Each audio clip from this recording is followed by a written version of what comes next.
constant basis. Okay, so why your birthday? Why your birthday? Of all the days in the year, why would you choose your birthday for this particular holiday? Unless it was about celebrating yourself. Because it feels right. What do you mean it feels right? It feels like a good day to celebrate something. Yeah, like Mexican Flag Day. Yeah. Chris, just admit that you just want, you really think you're so important, that you're so saintly and perfect that you think your birthday should be a holiday. Just admit that to me. Well, I am not saintly or perfect. But you think that you're such an important person that your birthday should be a holiday.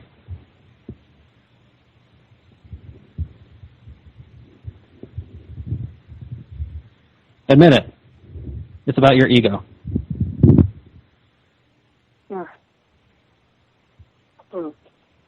I partially agree with you on that, but it's actually a lot more than just quote-unquote ego. What more could it be? I am not sure right now because I cannot come up with the appropriate answer for that. Well then you shouldn't be trying to create a holiday. Chris, you shouldn't really be trying to do anything until after you've come up with a logical reason to do it. Okay, I mean, countless times I've asked you why you do things, and you fall back on, I'm not sure, it felt right, or you use your emotions as an excuse, like when you brutally murdered, me and Evan and Mal and Sean in your sham mock trial, because you were still angry about the ads. Let's go back to that. Thing. What other thing? How you portray me and my electric hedgehog, even in a parodic way, as definitely mentally retarded for one characteristic. Chris, how many times have you? And then brutally killing us off like you did. You brutally killed me. And sexually expliciting us like that. Sexually. You did all that first. Oh, so it makes it okay for you to do anything. Chris, how many times? Okay. You accuse me of making a parody, and I can't even begin to count the number of times I told you Asperchu's not a parody. But you accuse me of making a parody, like it's such an evil thing. How many times have you fallen back on describing Sonichu as a parody of Sonic and Pikachu when people ask you? And when you do it, it's a good thing, and you use it as a defense against attacks by Nintendo and Sega and other companies. But why is it when you think someone else is parodying you, shit hits the fan? Why is that, Chris? Well, for one thing, you definitely have portrayed a sense of retardedness and stupidity, and even worse in that sense. And you know what? Views that came from me and my pages and the videos, and put them in your book, like you definitely drew a dildo and a sports bra as among two things that Asperchu was digging out of his chest in the first book. Have you ever seen Team America? Do you remember that movie? Yeah, I've seen that movie. Did you like it? It was okay. Do you remember how they made Matt Damon retarded in that movie? Well, they did. Some of the jokes do not hit me right away because they're not that obvious to me. Okay. Or I don't know much about the context of it. Okay. Like I do not know. Like for example, the recent New Family Guy where Chris dates the Down syndrome girl, and then apparently the joke where she says, "I'm the daughter of a former Alaskan." Something. Governor. It was Sarah Palin, Chris. It was about former Alaskan senator. Now how was it? But yeah, it was the governor. But then I learned in an article in today's Washington Post that apparently it was meant as an attack on Sarah and I did not know that when I first heard that. Sarah Palin, I actually. just thought it was a general statement. Okay, we're getting off on a wild tangent here. My question is, why is parody such a bad thing to you? When other people do it? I did not understand half that question. Why is parody blank to me? Why do you think parody is bad when other people do it? Oh. I mean, it kind of sounds like if I had drawn you as a perfect, super strong, master of the universe like you draw yourself in your comic, then you would have been fine with it, because I would have been kissing your ass in that case. That would be considerably agreeable right there between us. Yeah. So you prefer that people just kiss your ass all the time?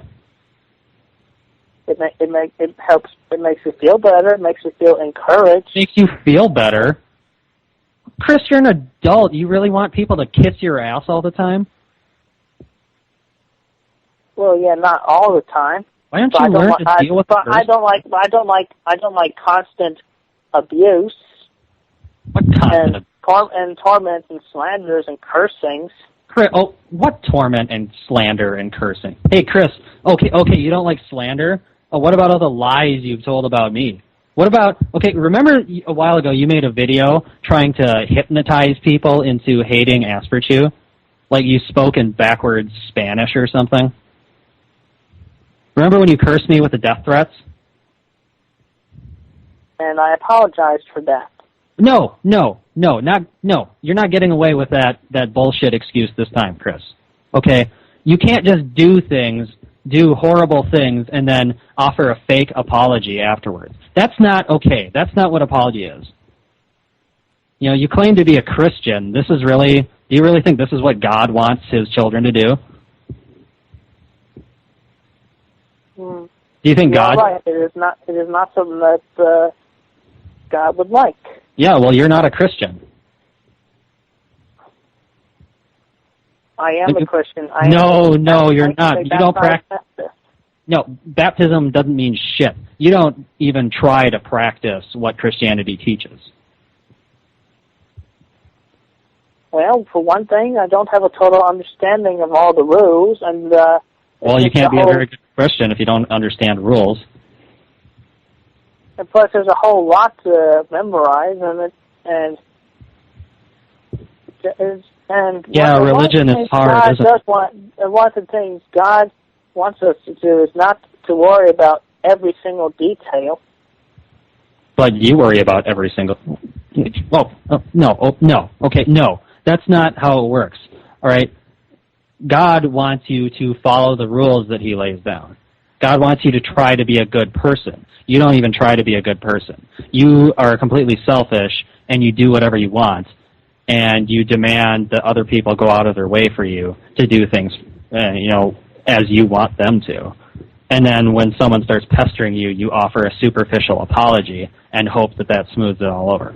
And then you draw a comic, negating even that simple apology, where you threaten people and murder them in your comic, thereby proving that you were just lying to the person who, thought that you actually understood the point he was trying to get across. God condemns lying,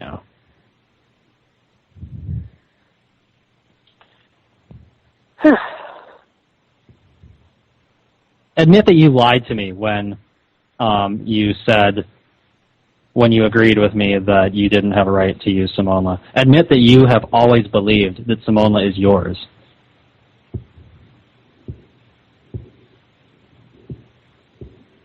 I'll admit that. Oh, okay. Okay, good. So all of our previous calls were just lies then? No. Yeah, they actually happened. Yes, they happened, Chris, but your responses were lies. I know the phone calls happened in reality. Anyway, let me get back. Anyway, I don't mean to go off topic, but I want to get back to the earlier topic about what's wrong with you making a parody of a parody. Okay, well, Well, take a cue from what they did in one episode of Robot Chicken. I don't watch Robot Chicken, so this reference means nothing to me. Well, anyway, one. Try explaining it to me without use of TV references. Consider a remake of an original movie. That was a blockbuster. Okay. What about it? What about a remake of a remake? It's not very good. Sometimes they are. Sometimes remakes are better. Did you see the new Dawn of the Dead? That was way better than that George Romero shit.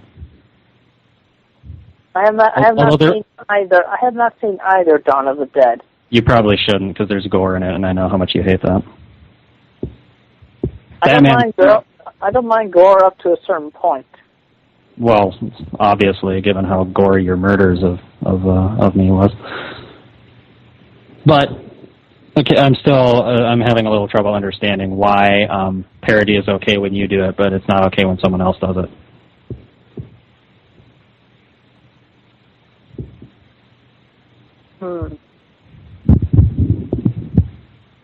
Because you proudly proclaim Sonichu to be a parody, but at the same time, you accuse other people of doing parodies like they're doing bad things.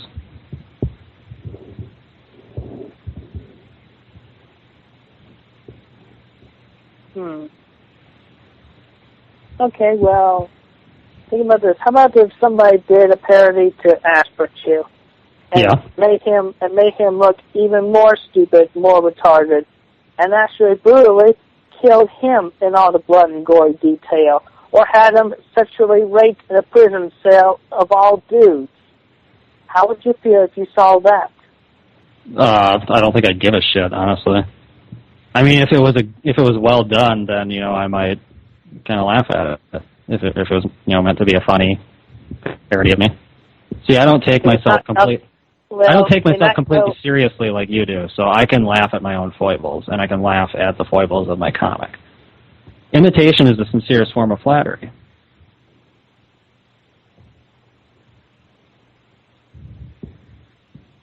That is a theory, yes. Yeah. So I am not 100%. That is a previous. You don't. Yes. So you don't really agree with it, though. You don't think imitation is ever a good thing. Not 100%. I'm like that 50-50 because Sonichu is on that. an imitation of Sonic, and you must agree that Sonichu is a good thing. Yeah, because it was originally meant in a positive light, but then I get all the inputs from the trolls and all that on the internet, and then that just plain ticks me off. Okay, if the guy who created Sonic, I don't know what his name is, but if he came along and discovered your Sonichu comic, he would probably see that at least half of it is just you attacking trolls. I mean, the comic's not even really about Sonichu. It's about you, and it's about your war against trolls. Well, that's to be undone because I have just after I finish book number 10, I will be making less appearances in the book and in the books, and now it will be more about Sonic. Are you going to do that reboot that we talked about? There will be a form of a reboot, yes. Why did you do these pages then, if you're going to do a reboot? If I'm going to be making less appearances in the comics, I figured I may as well let myself go out with a bang. No, Chris, I explained to you, a reboot is a complete restart. What happens in the reboot will have nothing to do with the comics you've made thus far. And you said you had like 30 pages. You only uploaded like 16. That was the amount I had to complete book number 10. And the book is completed. You said you had like 30 pages.